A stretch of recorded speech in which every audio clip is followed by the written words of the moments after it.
Hello everyone, this is doctor Monisha. Welcome back to my channel self learning. Teacher education बहुत महत्वपूर्ण विषय है। अगर आप बी एड एम एड के स्टूडेंट हैं या फिर आप नेट की प्रिपरेशन कर रहे हैं और आपका विषय एजुकेशन है। अब टीचर एजुकेशन में हमने काफ़ी लंबी चर्चा करी है, जिसमें काफ़ी सारे वीडियोस आ चुके हैं, जिसमें हमने एम्स एंड ऑब्जेक्टिव्स के बारे में बात की है।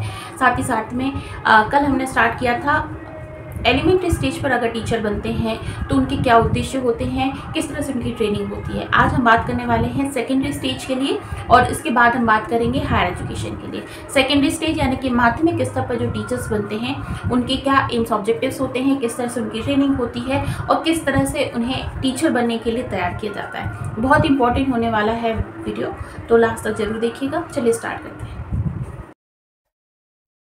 तो चलिए बात कर लेते हैं सेकेंडरी एजुकेशन की। सेकेंडरी एजुकेशन का तात्पर्य होता है कि प्राथमिक स्तर के बाद और हायर एजुकेशन के पहले, यानी कि 6 से लेकर जनरली 10th तक की जो क्लासेस होती हैं वो सेकेंडरी स्कूल के अंतर्गत आती है। और बच्चे का जो मोरल और सोशल और कहना चाहिए फिजिकल डेवलपमेंट होता है सबसे ज्यादा वो इसी स्तर के अंतर्गत होता है। इसलिए जो सेकेंडरी स्तर के लिए टीचर्स होते हैं उन्हें बहुत अच्छे से ट्रेन होना चाहिए, क्योंकि सबसे अच्छा जो ग्रोथ होगा स्टूडेंट का, क्योंकि उस समय बच्चा टीनेज में भी पहुंच जाता है, तो सबसे इंपॉर्टेंट होता है उस वक्त कि बहुत अच्छे से बच्चे को शिक्षा दी जाए।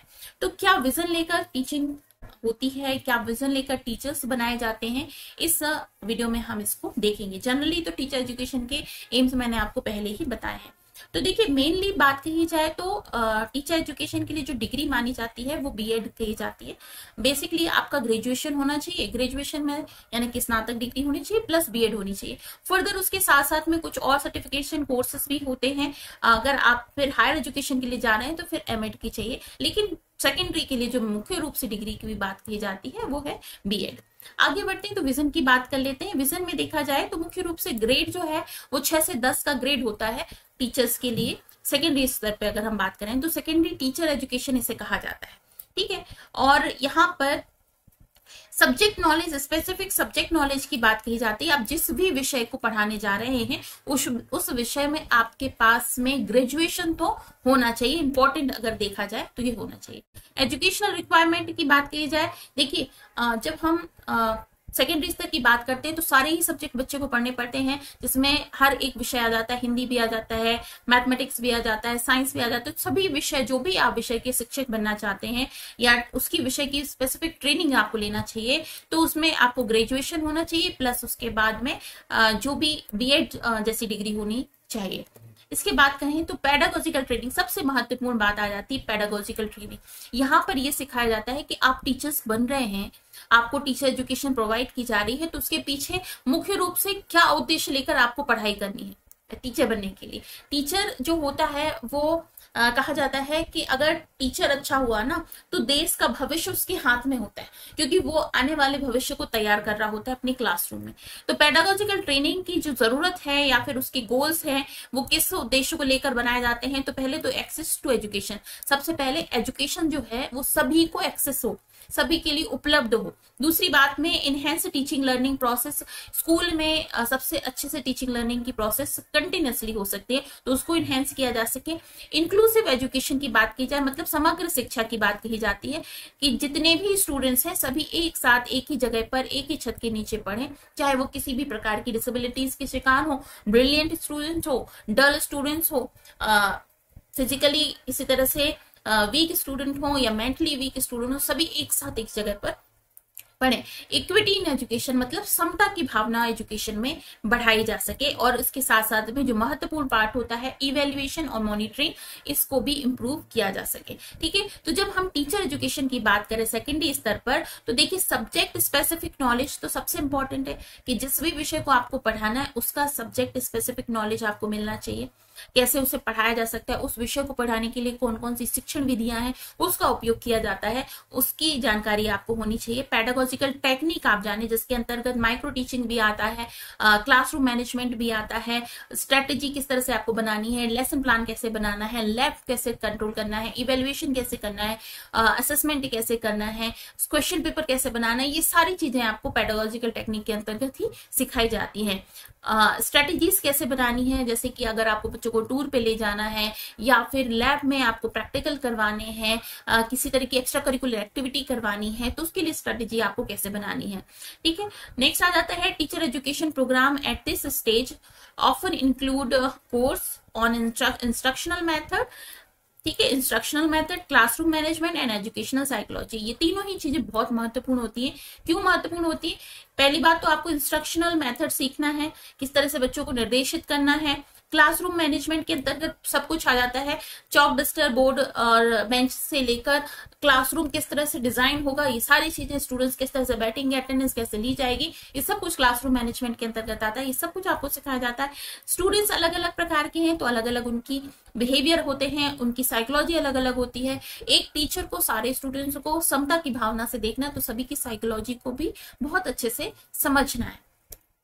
आगे बात करें सर्टिफिकेशन की, तो देखिए सर्टिफिकेशन में आप बहुत अच्छे से जानते हैं कि बीएड जो है वो बहुत महत्वपूर्ण डिग्री होती है अगर आप टीचर बनना चाहते हैं सेकेंडरी स्टेज पर। इसके अलावा बारी बारी से अलग अलग कोर्सेस, अलग अलग कहना चाहिए क्या, एग्जाम्स होते हैं, स्टेट लेवल पर अलग होते हैं, आपका नेशनल लेवल पर अलग होते हैं, जैसे टेट हो गया, सी टेट हो गया, सुपर टेट हो गया। अलग अलग स्टेट अपने अपने टेट एग्जाम्स भी कराते हैं, टीचर एलिजिबिलिटी टेस्ट इनको कहते हैं। तो यही सर्टिफिकेशन कोर्सेस हैं जो चाहिए। सब्जेक्ट स्पेशलाइजेशन, देखिए जो सेकेंडरी स्तर पे बात की जाती है सारे ही सब्जेक्ट हो जाते हैं, जिसमें कि आपके साइंस के अगर देखी जाए तो साइंस के सारे सब्जेक्ट है, मैथमेटिक्स के सारे सब्जेक्ट, मैथमेटिक्स हो जाती है, लैंग्वेज में हिंदी, इंग्लिश, संस्कृत जो भी उस क्षेत्र की भाषा है वो भी हो जाती है। इसके साथ में फॉरेन लैंग्वेज भी आजकल इंक्लूड की जा रही है, फॉरेन लैंग्वेज भी हो जाती है। तो सारे ही विषय होते हैं। तो जो भी टीचर बन रहा है, जो अपना विषय लेकर आ रहा है, उसमें उसको ग्रेजुएशन करके आना चाहिए और उस विषय में उसे महारत हासिल होनी चाहिए, ताकि उससे संबंधित वह शिक्षा दे सके। ठीक है, आगे बढ़े। करिकुलम, देखिए करिकुलम बहुत महत्वपूर्ण पार्ट होता है एजुकेशन का। जैसे मैंने आपको पहले भी बताया, शिक्षा जो है वो त्रिविमीय प्रक्रिया होती है, जिसमें महत्वपूर्ण पार्ट होता है टीचर, और दूसरा महत्वपूर्ण पार्ट होता है स्टूडेंट, और तीसरा महत्वपूर्ण जो पार्ट होता है वो क्या होता है? करिकुलम, यानी कि सिलेबस, जिसको लेकर आप आगे बढ़ेंगे। तो करिकुलम की डिजाइनिंग बहुत इंपॉर्टेंट रोल अदा करती है एजुकेशन में। तो stage in the process of curriculum development, तो सबसे पहले नीड ऑफ असेसमेंट, फिर सब्जेक्ट गोल ऑब्जेक्टिव, हर एक विषय को पढ़ाने के लिए कुछ ऑब्जेक्टिव्स होते हैं। डिजाइन द करिकुलम, करिकुलम को कैसे बनाना है। देखिए अगर आप कहीं पर भी जा रहे हैं, कुछ भी काम कर रहे हैं, तो आप एक पूरा तरीके से एक स्टेप बाय स्टेप प्रोसेस तैयार करते हैं कि कैसे आप आगे बढ़ेंगे, ऐसे ही नहीं चल देते हैं। तो यहाँ पर जब हम बच्चे को पढ़ा रहे हैं कोई भी विषय, तो उसमें क्या इंपॉर्टेंट होना चाहिए और क्या नहीं होना चाहिए। बहुत ज्यादा लेंथी करिकुलम नहीं होना चाहिए, लेकिन सारे ही विषय जो उस स्टेज पर बच्चे को सीखना है वो उसे मिलने चाहिए। तो इस तरह से करिकुलम डिजाइन एक बहुत महत्वपूर्ण पार्ट हो जाता है एजुकेशन के अंतर्गत। इसके बाद में उसको इम्प्लीमेंट करना है, मतलब जो करिकुलम बन गया है उसको कैसे इम्प्लीमेंट करना है, इसे भी सीखना एक बहुत महत्वपूर्ण स्टेप होता है। इवेल्युएशन, जैसे आपने साल भर बच्चे को पढ़ाया, महीने भर आपको बच्चे को पढ़ाया, हफ्ते भर बच्चे को पढ़ाया, उसके लास्ट में उसका मूल्यांकन करना बहुत आवश्यक है कि आपने जो कुछ पढ़ाया है उसे समझ में आया भी है या नहीं, उससे क्या आगे उसे बेनिफिट्स मिलेंगे या नहीं। केवल कहना चाहिए किताबी कीड़ा तो नहीं बन रहा है बच्चा। तो इस तरीके से इवेल्युएशन होता है। तो ये सब कुछ करिकुलम के अंतर्गत पढ़ाया जाता है, करिकुलम डेवलपमेंट के अंतर्गत सिखाया जाता है। आगे बात करें तो यहाँ पर teacher at secondary stage, secondary level पे देखी जाए तो may be involve curriculum development, involve designing, lesson plan, assessment, educational material, ये सब कुछ करिकुलम डेवलपमेंट के अंतर्गत आता है। इन सब में स्टूडेंट्स जो टीचर एजुकेशन ले रहा है, जो आगे जाके टीचर बन रहा है, इन सभी के बारे में उसे समझाया जाता है। Teacher education program provide training in curriculum development technique. आगे जाकर अगर आप करिकुलम की डेवलपमेंट करना चाहते हैं या उसमें चेंजेस करना चाहते हैं, उसको डेवलप करना चाहते हैं, तो कैसे कर सकते हैं, क्या प्रोसेस के थ्रू आप करेंगे, उस सभी की ट्रेनिंग यहाँ पर दी जाती है। आगे बात की जाती है टेक्नोलॉजिकल इंटीग्रेशन। अब देखिए ये क्या है इंटीग्रेशन। जैसे कि हम आगे बढ़ रहे हैं, जैसे जैसे पहले होता था कि क्लासरूम में केवल एक टीचर होता था, कुछ स्टूडेंट होते थे, एक चॉक, डस्टर, कुछ बोर्ड, चार्ट बोर्ड होते थे, कुछ कैलेंडर होते थे। लेकिन अब जो है धीरे धीरे जैसे जैसे टेक्नोलॉजी की फील्ड में आगे बढ़ रहा है देश, उसी तरह से बहुत सारी चीजें इन्वॉल्व हो रही हैं। तो इसमें से बहुत इंपॉर्टेंट बात हो रही है कि हम स्मार्ट बोर्ड का यूज कर रहे हैं, हम ऑडियो विजुअल टेक्निक्स का यूज कर रहे हैं, हम और भी ज्यादा कुछ जो टेक्निक्स हैं या फिर इंस्ट्रक्शंस हैं, इक्विपमेंट्स हैं, उनकी यूज कर रहे हैं। तो उन सबको किस तरह से इंटीग्रेट किया जा सकता है जिससे आपका एजुकेशन भी सफर ना करे और एजुकेशन की जो क्वालिटी है वो भी इम्प्रूव हो जाए। ठीक है, तो इंटीग्रेशन, टेक्नोलॉजी इंटीग्रेशन की बात की जाए तो यहाँ पर देखिए 5 stage model of computer technological integration, यहाँ पर जेनेरिक मॉडल हो जाता है, ई कैपेसिटी मॉडल हो जाता है, अलग अलग मॉडल्स हो जाते हैं, जिसके अंतर्गत आपको ये सब कुछ अपने टीचर एजुकेशन प्रोग्राम के अंतर्गत सीखना है, जिसमें आईसीटी भी महत्वपूर्ण रोल अदा करता है, टेक्नोलॉजिकल इंटीग्रेशन प्लानिंग मॉडल हो जाता है, एक्टिविटी सिस्टम मॉडल हो जाता है। ये सब कुछ सीखना होता है, जिसको अगर हम कंपाइल कर लें तो उसे कहा जाता है एक साथ समग्रता के रूप में ये सब कुछ सीखना, यानी उसे इंटीग्रेट कर देना, समाकलन जिसे कहा जाएगा। आगे बात करें तो सेकेंडरी स्टेज पर जो स्टूडेंट टीचर होगा वो एजुकेशनल टेक्नोलॉजी में पारंगत होना चाहिए। उसे crucial role of modern classroom के किस तरह से किया जाएगा उसे सीखना चाहिए, सीखना आना चाहिए। और उसके बाद they learn to incorporate digital tools, अलग अलग तरह से डिजिटल टूल्स हैं उनको कैसे इस्तेमाल किया जाता है ये सीखना है। Teaching to enhance the students learning, इन सब का उपयोग करके स्टूडेंट लर्निंग को इम्प्रूव किया जाना चाहिए। आगे बात आ जाती है इंक्लूसिव एंड स्पेशल एजुकेशन की। देखिए इंक्लूसिव एजुकेशन का मतलब ही होता है एक ही छत के नीचे सभी प्रकार के स्टूडेंट्स को शिक्षा देना, चाहे वो नॉर्मल कैटेगरी में आते हों, डिसेबिलिटीज के शिकार हों, या फिर ब्रिलियंट स्टूडेंट हो, पुअर स्टूडेंट हो, इकोनॉमिकल वीकर स्टूडेंट हो। बहुत सारे अलग अलग कैटेगरी के बच्चे होते हैं जब स्कूल में पढ़ते हैं, उन सभी को एक क्लासरूम में आपको इकट्ठा करना है और एक साथ शिक्षित करना है। तो उसे कहा जाता है समग्र शिक्षा, समग्र एजुकेशन। ठीक है, तो सारी एजुकेशन जो है जिनकी स्पेशल नीड्स भी हैं और नॉर्मल स्टूडेंट्स भी हैं, सबको एक साथ देना बहुत आसान बात नहीं होती है। एक नॉर्मल बच्चा है जो कि ब्रिलियंट है, पढ़ रहा है, अच्छे से जान रहा है, उसे पढ़ाना, और एक बच्चा जो है ऐसा जिसको किसी तरह की कोई प्रॉब्लम है, चाहे देखने की हो, चाहे सुनने की हो, चाहे चलने फिरने की हो, उसको एक ही क्लासरूम में एक साथ पढ़ाना बहुत बड़ी बात होती है। लेकिन एक टीचर जब इंक्लूसिव एजुकेशन के अंतर्गत पढ़ाता है तो सारे स्टूडेंट्स को एक तरह से देखकर, एक तरह से एक ही क्लासरूम के अंतर्गत शिक्षा देता है। तो कौन सी टेक्निक्स हैं जो इसके लिए जरूरी हैं? उसकी शिक्षा प्राप्त करना, इंस्ट्रक्शन प्राप्त करना, लर्निंग नीड्स और उनके लिए स्टूडेंट्स की जो लर्निंग नीड्स है उसको जानते हुए एजुकेट उनको करना। अब आ जाता है असेसमेंट। असेसमेंट जो है वो एक महत्वपूर्ण बात हो जाती है जब हम मूल्यांकन की बात करते हैं। तो असेसमेंट देखा जाए तो और इवेल्युएशन देखा जाए, दोनों में क्या डिफरेंस है तो ये पढ़ा जाए तो ये ऑनगोइंग प्रोसेस होती है, पॉजिटिव प्रोसेस होती है, इंडिविजुअलाइज प्रोसेस होती है, प्रोवाइड फीडबैक। ठीक है, यहाँ इवेल्युएशन की बात की जाए तो provide closure, is judgemental, it's applied to against student and shows the shortfall. लेकिन दोनों का अगर कंबाइंड फॉर्म देखा जाए तो required criteria, use measurement are evidence driven. मतलब कहने का तात्पर्य ये है कि दोनों ही चीजें बहुत महत्वपूर्ण होती हैं। एक होता है आकलन और दूसरा होता है मूल्यांकन। जब हम क्लासरूम टीचिंग की बात करते हैं तो आप स्टूडेंट को आकलित करते हैं, लेकिन फाइनली जब समेशन होता है तो आप उनका इवेल्युएशन यानी मूल्यांकन देते हैं कि उन्होंने साल भर किस तरह से जो कुछ भी सीखा उसका आउटकम कितना निकल रहा है, तो वो हो जाता है इवेल्युएशन। ठीक है, तो यहाँ पे दो प्रकार की इवेल्युएशन की जनरली बात की जाती है, फॉर्मेटिव और समेटिव। ठीक है, फॉर्मेटिव जो आकलन होता है वो समय समय पर बारी बारी से किया जाता है। समेटिव हो जाता है जब आप उसे समाकलित करके लास्ट में देते हैं, समेशन कर देते हैं। ठीक है, तो किस तरीके से कौन कौन सी प्रोसेस है इवेल्युएशन की वो सीखना। They develop skill in designing fair effective assessment and guide instructions. जब आप टीचर एजुकेशन प्राप्त करते हैं तो इन सभी के विषय में आपको शिक्षित किया जाता है। प्रोफेशनल डेवलपमेंट की बात की जाए तो देखिए teaching is the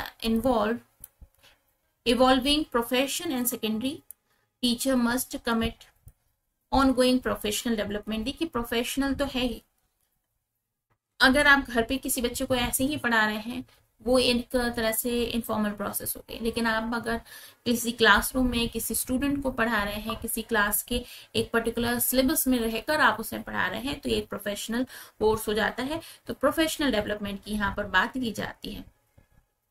educational research को इम्प्रूव करने के लिए भी बहुत महत्वपूर्ण विषय है कि जो वर्षों पुरानी विधियां हैं उन्हीं को ही फॉलो ना किया जाए, बल्कि नए नए इनोवेशन क्लासरूम टीचिंग में लेकर आया जाए। तो उसके लिए हमेशा रिसर्च की जो फील्ड है उसको आगे बढ़ाते रहना चाहिए। प्रैक्टिस इंपॉर्टेंट होती है और करिकुलम में समय समय पर जो परिवर्तन है वो भी महत्वपूर्ण होता है, क्योंकि अपडेट हो रहा है, रेगुलरली ही अपडेट हो रहा है साइंस एंड टेक्नोलॉजी। तो इन सभी को अपडेट करने के लिए समय समय पर प्रैक्टिस को भी इम्प्रूव किया जाना चाहिए और करिकुलम मेथड्स इन सभी को इम्प्रूव किया जाना चाहिए। आगे बात कर लेते हैं ethical and legal consideration. Ethical का मतलब क्या हो जाता है? वैल्यू से संबंधित, और लीगल का मतलब हो जाता है आपका जो वैलिड होना चाहिए होते हैं। ठीक है। Teacher education program also emphasise the ethical and legal responsibilities of educator. ठीक है। एक तरह से जब आप प्रोफेशनल टीचर हो जाते हैं तो एक आपकी रिस्पॉन्सिबिलिटी हो जाती है स्टूडेंट्स को लेकर, जो भी आप पढ़ा रहे हैं वो ऑथेंटिक हो, सही हो, ताकि आपके पढ़ाने से जो बच्चा सीख रहा है उसका उपयोग वो आगे फ्यूचर में करेगा। तो वो फ्यूचर में जो भी उपयोग करेगा उससे बहुत लोग प्रभावित होंगे। इसलिए एक आपकी रिस्पॉन्सिबिलिटी बन जाती है कि आप जो भी बच्चों को सिखा रहे हैं वो बहुत ही सही होना चाहिए। अगर गलत हो गया और आपने सिखाया है स्टूडेंट को, तो अकेला वो स्टूडेंट प्रभावित नहीं होगा, उससे जुड़े हुए बहुत सारा समाज प्रभावित होगा। अब इसके बाद में होता है including issues related student privacy, बच्चे की प्राइवेसी से संबंधित, एकेडमिक इंटीग्रिटी से संबंधित और प्रोफेशनल कंडक्ट से संबंधित, इन सभी को लेकर आपको ध्यान देना है। Teacher education at secondary stage designed to produce well prepared, knowledgeable and effective educator, आपको who can help student navigate the challenge of the later stage of their education। ठीक है। एक टीचर जो बन रहा है ना, टीचर बच्चे की क्या कर रहा है, पूरी ओवरऑल उसकी ग्रोथ को देख रहा है जो आगे स्टूडेंट्स की जिंदगी में काम आएगी। ठीक है। प्रिपेयर फॉर कॉलेज करियर, जो सेकेंडरी स्टेज पे स्टूडेंट्स हम पढ़ाते हैं वो आगे हायर एजुकेशन प्राप्त करेंगे, तो सेकेंडरी स्तर पर आप उनका बेस बना रहे हैं। जो उनका बेस बनेगा तभी जाके वो हायर एजुकेशन को प्रॉपर ले पाएंगे। ठीक है। उन्हें इन्फॉर्म्ड बनाते हैं, उनकी क्रिटिकल थिंकिंग को इम्प्रूव करते हैं। ये सारी ही चीजें आपको स्टूडेंट्स के बारे में जाननी है, स्टूडेंट्स को आगे बढ़ानी है। ठीक है। तो ये था आज का वीडियो जिसमें हमने सेकेंडरी स्टेज की बात करी। आई होप कि आपको ये पसंद आया होगा और इन्फॉर्मेटिव लगा होगा। अगर आप बीएड के स्टूडेंट हैं, एमएड के स्टूडेंट हैं या नेट की प्रिपरेशन कर रहे हैं तो बहुत कुछ आपको इसमें से जानने का मौका मिला होगा। अगर वीडियो अच्छा लगा है, इन्फॉर्मेटिव लगा है, काम का लगा है, तो जाते जाते इसे लाइक कीजिएगा और अपनी ही तरह के स्टूडेंट्स के साथ में शेयर जरूर कीजिएगा। और अगर आप मुझसे कनेक्ट करना चाहते हैं तो ये हमारे कॉन्टेक्ट डिटेल है, इसमें आप मुझे कॉन्टेक्ट कर सकते हैं। ठीक है। ये नंबर है जिस पर आप मुझे मैसेज कर सकते हैं। हमारी क्लासेस में ज्वाइन होने के लिए सेल्फ लर्निंग जो हमारा टेलीग्राम चैनल है उससे आप हमें ज्वाइन कर सकते हैं। हमारा इंस्टाग्राम आईडी है, मेल एड्रेस है जिस पर आप मुझे ज्वाइन कर सकते हैं। ठीक है। नेट की प्रिपरेशन के लिए यूजीसी नेट पेपर 2 जो एजुकेशन है उसकी प्रिपरेशन करने के लिए जो कोर्सेज चलते हैं या फिर एग्जाम्स बनते हैं जैसे यूपीएचएससी, सीटेट और सेट एग्जाम, इन सभी की प्रिपरेशन करने के लिए आप हमसे ज्वाइन हो सकते हैं, हमें ज्वाइन कर सकते हैं। तो that's all from my side in this video. I hope आपको पसंद आया होगा। अगर अच्छा लगा है तो जाते जाते लाइक कीजिएगा और हमारे चैनल को सब्सक्राइब जरूर कर लीजिएगा आगे इसी तरीके की वीडियोस के लिए। तो करते हैं इसको खत्म। अब नेक्स्ट जो वीडियो आएगा उसमें हम हायर एजुकेशन के लिए टीचर एजुकेशन की बात करेंगे। ठीक है। तो अपना बहुत ख्याल रखिए। This is Manisha signing off. Bye bye.